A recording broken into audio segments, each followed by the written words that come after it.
আসসালামু আলাইকুম প্রিয় শিক্ষার্থীরা, আশা করি তোমরা ভালো আছো। তোমরা নবম শ্রেণীতে যারা পড়তেছো সবসময় তোমাদের অভিনন্দন যে তোমরা নতুন কারিকুলামে দারুণ সব ইংরেজি শিখতে পারছো। আজকে তোমাদের চ্যাপ্টার 2 এর 2.1 অ্যাক্টিভিটি নিয়ে আমরা কাজ করব এবং মূলত সাহিত্য বলতে যা বোঝায়, সাহিত্য যে আমাদেরকে ভাবতে শেখায়, সাহিত্য আমাদের কল্পনা করতে শেখায়, এই অ্যাক্টিভিটির মাধ্যমে সেটি আমরা অর্জন করতে পারবো। তো 2.1-এর তোমরা অবশ্যই মনে রাখবে, তোমার নতুন যে কার্যক্রম, পাঠ্যক্রম বা নিউ কারিকুলাম রয়েছে তার মূল বিষয়বস্তু বুঝতে হলে তোমাকে ডিরেকশন ভালো করে বুঝে সেই অনুসারে কাজ করতে হবে। অবশ্যই তোমরা এখনও যারা পূর্বের ভিডিওগুলো দেখোনি সেগুলো দেখবে এবং নতুন কেউ আমার ভিডিও দেখলে অবশ্যই সাবস্ক্রাইব করে নিবে। তো নির্দেশনা আমরা পড়ার চেষ্টা করি। Let's imagine a nature walk. কি বলা হয়েছে যে চলো একটু কল্পনা করি বা প্রকৃতিতে হাঁটি। ইটস গ্রুপ ওয়ার্ক, এটা একটা দলীয় কাজ। And it can be done beyond মানে বাইরে দ্য স্কুল টাইম, অর্থাৎ স্কুল টাইমের বাইরেও তোমাদের শ্রেণী শিক্ষকের সহায়তায় তুমি এই কাজটি করতে পারো। তো কাজটা যে তুমি করবে, কিভাবে করবে, কি কাজ করবে, সেই নির্দেশনাটা আমরা নিচে পড়ে নিই। এই নির্দেশনাটি তোমার এই অ্যাক্টিভিটি সম্পূর্ণ করতে তোমাকে সাহায্য করবে। তাহলে আমরা মূলত দেখে নিই এখানে যে বিষয়টি রয়েছে যে স্টেপ 1-এ তোমাকে কি বলছে, imagine that you are talking a nature walk in a big green park with your friends. অর্থাৎ এখানে যে বিষয়টি বলা রয়েছে, কল্পনা করো যে তুমি তোমার বন্ধুদের সাথে একটি বড় সবুজ পার্কে প্রকৃতিতে হাঁটছো, অর্থাৎ বন্ধুদের সাথে তুমি হাঁটতেছো। তখন দ্বিতীয় স্টেপটি দেখো, এটা কিন্তু একটা ইমাজিনেশান দ্যাট মিনস যে তুমি একটা নিজের ভিতর একটা ইমেজ তৈরি করবে, যেটা তুমি না গিয়েও সেই ইমেজটা, সেই অনুভূতিটা তোমার ভিতর কাজ করবে। অনেক সময় চোখ বন্ধ করলে আমরা অনেক কিছু দেখতে পারি যেটা আমরা কল্পনা করি। এই কল্পনা থেকেই ছবি তৈরি করে একটা পরিবেশ তৈরি করা, এটা একটা ইমাজিনেশন। এই ধরনের একটা কল্পনা তোমাকে তৈরি করতে হবে। Open your mind's eye and observe everything around you. অর্থাৎ তুমি তোমার মনের চোখ খোলো এবং তোমার চারপাশের সব কিছু পর্যবেক্ষণ করো। Try to feel open sky, অর্থাৎ খোলা আকাশ তুমি অনুভব করার চেষ্টা করো। বিগ ট্রিজ, বড় বড় গাছ। সাউন্ডস অফ নেচার, অর্থাৎ প্রকৃতির শব্দ। And the blue crystal water of the lake, অর্থাৎ হ্রদের নীল স্বচ্ছ জল অনুভব করার চেষ্টা করো। অর্থাৎ তুমি যদি চোখ বন্ধ করো, তুমি কোনো সমুদ্রেতে গিয়েছো, পানিতে তুমি শব্দ শুনতে পাচ্ছ, এই ধরনের একটা ইমাজিনেশন অর্থাৎ ইমেজারি পিকচার তোমাকে তৈরি করতে বলা হয়েছে।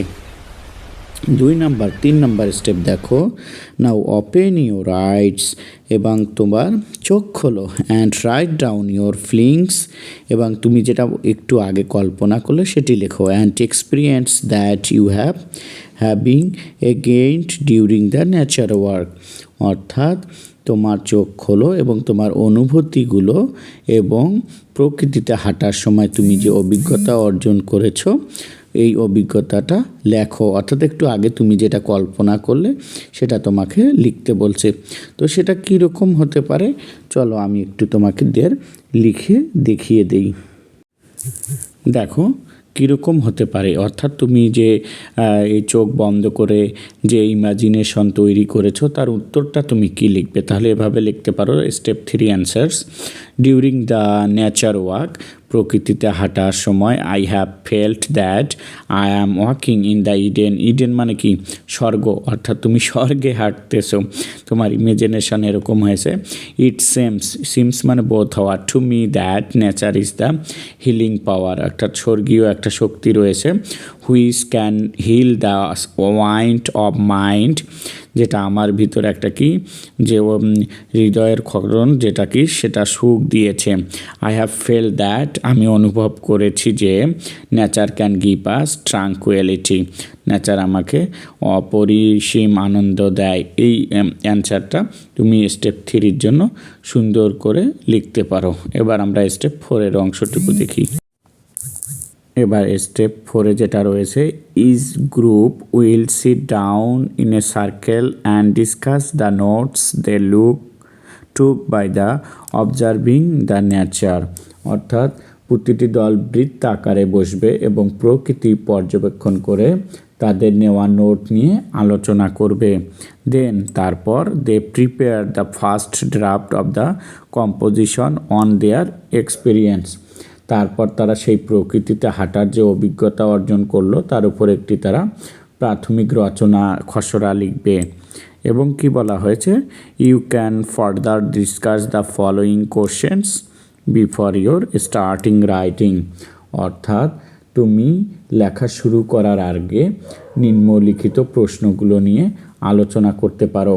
অর্থাৎ তুমি যে একটা কম্পোজিশন লিখতে যাচ্ছ সেটি সম্পর্কে অবশ্যই তোমাকে কি করতে হবে, এই প্রশ্নগুলোর অ্যান্সার তৈরি করে নিতে হবে। তাহলে শিক্ষার্থীরা চলো দেখে আসি এই সম্ভাব্য স্টেপ 4 কোশ্চেনগুলোর অ্যান্সার কীরকম হতে পারে। দেখো স্টেপ 4 প্রশ্ন প্রথমে 1 নম্বর এখানে দিয়ে নিবে। উত্তরটা কি হতে পারে, আমরা 3 নম্বর স্টেপের যে উত্তরটা লিখেছি আমরা সেরকম উত্তরটাই এখানে লিখব, শুধু একটু বাড়িয়ে লিখব, তাহলে আমাদের স্টেপ 4 1 নম্বরের অ্যান্সারটাও অটোমেটিকলি হয়ে যাবে। আমি একটু আগে অ্যান্সার করে দিয়েছি, একটু শুধু ভিন্নতা রয়েছে, যেটা imaginative environment around me made me feel that I am walking in the Eden, এই স্ট্রাকচারটা তৈরি করে দিয়েছি। It seems to me that nature is the healing power which can heal the out of mind, I have fell that nature can give us tranquillity. কোশ্চেনটা তোমার একই ছিল, যে কোশ্চেনটা ছিল how did the environment around you make you feel, অর্থাৎ এটা যার উত্তর লিখেছি তার প্রশ্নটা ছিল তোমার চারপাশের পরিবেশ তোমাকে কেমন অনুভব করিয়েছিল, অর্থাৎ তোমার পরিবেশটা তোমাকে কী ধরনের পরিবেশ সৃষ্টি করেছে তোমার মনের ভিতর সেটি। এবং 2 নম্বর যেটি রয়েছে, 2 নম্বরটা আমরা দেখব। 2 নম্বরের প্রশ্নটি যদি তুমি একটু খেয়াল করো, আমি এখানে প্রশ্নটি দেইনি, শুধু অ্যান্সারটি দিয়েছি। 2 নম্বর প্রশ্নটি তোমার বই বাইর করে তুমি একটু দেখতে পারো, কী ছিল, did it evoke any specific emotion or memories, that means এটা কি কোনো নির্দিষ্ট আবেগ, ইভোক মানে আবেগ বা স্মৃতি জাগিয়েছিল তোমার ভিতর। তাহলে এই 2 নম্বরের উত্তরটা কী হতে পারে, ইট ইভোকড, হ্যাঁ এটি আমাকে আবেগতাড়িত করেছিল। ওয়ান অফ মাই মেমোরিজ, আমার একটা স্মৃতিতে, once I went to Sajek valley and enjoy the beauty of nature, অর্থাৎ তুমি কল্পনা করেই তোমাকে লিখতে হবে যে তুমি একবার সাজেক গিয়েছিলে, সাজেকে গিয়ে তুমি যে নেচার প্রকৃতি দেখেছো তোমার সে একটু আগের কল্পনাটা তাকে একটু প্রভাবিত করেছে। That memory will always be ever fresh in mind, যেটা আমার হৃদয়ে সবসময় সতেজ থাকে। 3 নম্বর যে অংশটি রয়েছে সেটি একটি খেয়াল করো, কোশ্চেনটি আমরা আবার যদি একটু দেখি তাহলে সেটি আমরা দেখতে পারি। 3 নম্বর কোশ্চেনটি আছে যে where there are any moments during the walk, এই 3 নম্বর কোশ্চেনটি যে হাঁটার সময় কি এমন কোনো মুহূর্ত ছিল হোয়েন, যখন you felt a strong connection to the nature, অর্থাৎ প্রকৃতির সাথে একটি শক্তিশালী সংযোগ অনুভব করেছিলে। ডিসক্রাইব দিওস মোমেন্টস, এই মোমেন্টসটা তোমাকে রেডি করতে হবে। এই 3 নম্বরের প্রশ্নের উত্তরটা আমরা একটু দেখে নিব যে এটা কী ধরনের হতে পারে। 3 নম্বর প্রশ্নের উত্তরটা দেখো, এরকম করে লিখবে, there were some special moments during nature walk when I felt that I was in utopia, I can feel that I am in a sweet dream and I felt as if I were enjoying the most beautiful sight and sounds.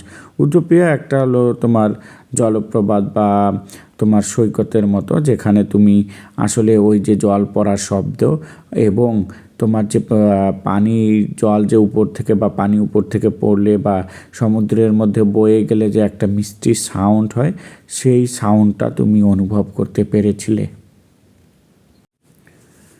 এবার 4 number যে step 4 number যে অংশটা রয়েছে সেটা দেখো, how do you think spending time in nature can influence our well being and perspective in life. অর্থাৎ প্রশ্নটা ভালো করে বোঝো, না হলে উত্তর লিখতে পারবে না। কিভাবে প্রকৃতিতে সময় কাটানো আমাদের সুস্থতা, ওয়েলবিং মানে সুস্থতা, এবং অ্যান্ড পারস্পেক্টিভ মানে দৃষ্টিভঙ্গি প্রভাবিত করতে পারে বলে তুমি মনে করো। অর্থাৎ কিভাবে প্রকৃতিতে সময় কাটানো, তুমি যদি প্রকৃতিতে সময় কাটাও তাহলে কিভাবে তুমি সুস্থ থাকতে পারো এবং তোমার দৃষ্টিভঙ্গি পরিবর্তন হতে পারে সেটা তুমি লিখতে পারো। Share your feelings in groups and compile all the feelings on the কী বলছে নোটবুক। তাহলে আমরা আগে এর প্রশ্নের অ্যান্সারটা দেখে আসি কী হতে পারে। তুমি এভাবে লিখতে পারো, I think spending time in nature can influence our wellbeing as nature works as a healing power or giving tranquillity in mind. It help us keep fit mentally, thus spending time in nature influence our well-being. Nature আমাদের কী করতে পারে মানসিকভাবে এবং আমাদের দৃষ্টিভঙ্গি কীভাবে পরিবর্তন করতে পারে এটা সুন্দর করে দেওয়া রয়েছে। শেষে আসে তুমি এটা লিখতে পারো যে, so we all should spend time in beautiful nature, we should enjoy our beautiful nature. তাহলে তোমার স্টেপ 4 এর কোশ্চেনগুলো রেডি হয়ে গেল, তোমরা এটা নোট করে নিতে পারো। তাহলে স্টেপ 5-এ যে ফাইনালি শেয়ার করতে বলছে, শেয়ার উইথ ইউর গ্রুপস। তোমরা যদি এই পুরো অংশটা আরও সুন্দর ওয়েল এস্টাবলাইজড করে দিয়েছি আমি, তুমি যেটা তোমার বন্ধুদের শেয়ার করবে সেটা তোমরা ডিসক্রিপশন বক্সে গিয়ে তুমি সম্পূর্ণটা ওখান থেকে তুলে নিয়েও লিখতে পারো। তাহলে কমপ্লিট একটি অ্যাক্টিভিটি তোমার রেডি হবে। আশা করি তোমরা এই ইমাজিনেশনের মধ্যে যে নেচারের ভ্রমণ সেটা করতে পেরেছ। পরবর্তী আরও চমৎকার কিছু অ্যাক্টিভিটি নিয়ে আমরা আসব, যেটা তোমাকে নতুন নতুন কিছু শেখাবে। ভালো থেকো, সুন্দর থেকো, দেখা হবে আবার। আসসালামু আলাইকুম।